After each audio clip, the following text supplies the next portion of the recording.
Hari Om. Welcome to our next Bhagavad Gita lesson. Let's start by relaxing the body, taking a slow, deep breath.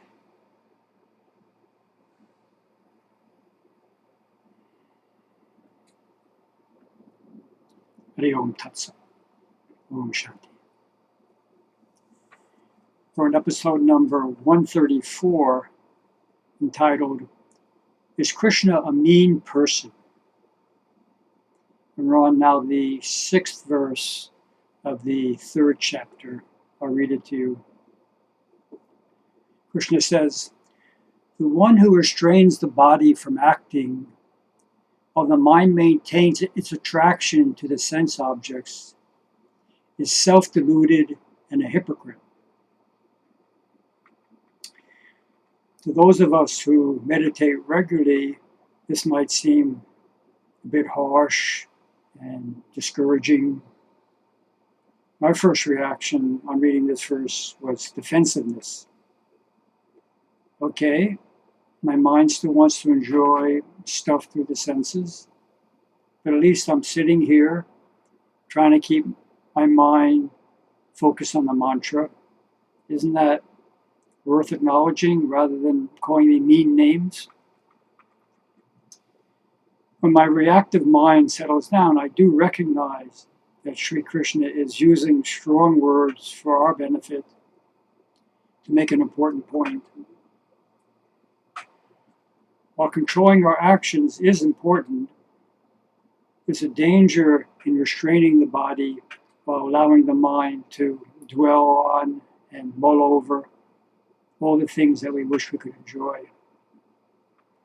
If we don't also rein in our thoughts, it's like putting our foot on the brake and the gas pedal at the same time.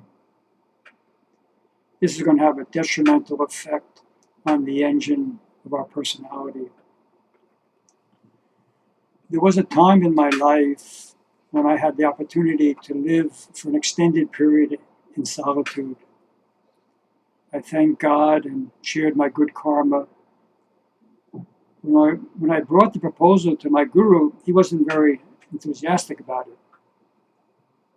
Not only that, he actually had the opposite vision of what I needed.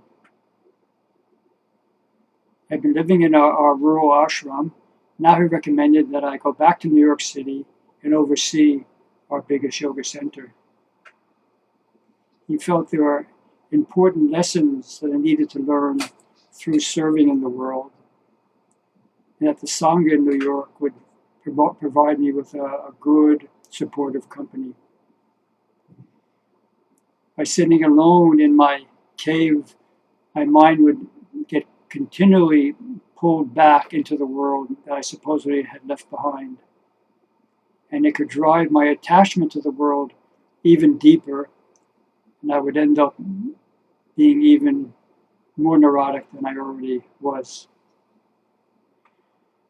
I'll read you a quote from Swami Satchidananda that pretty much sums up what he said to me. A renunciate may go into a cave and sit there alone, but mentally he brings the entire world with him. That's not true renunciation. Meanwhile, a king ruling a country could still be a renunciate if he has no selfish desires. For our homework assignment, we hopefully are applying some reasonable disciplines on the body. Let's keep an eye out for how the mind is relating to that. Are we tapping the brake and the gas pedal at the same time? Thanks for joining. See you soon. Om Shanti, Shanti, Shanti.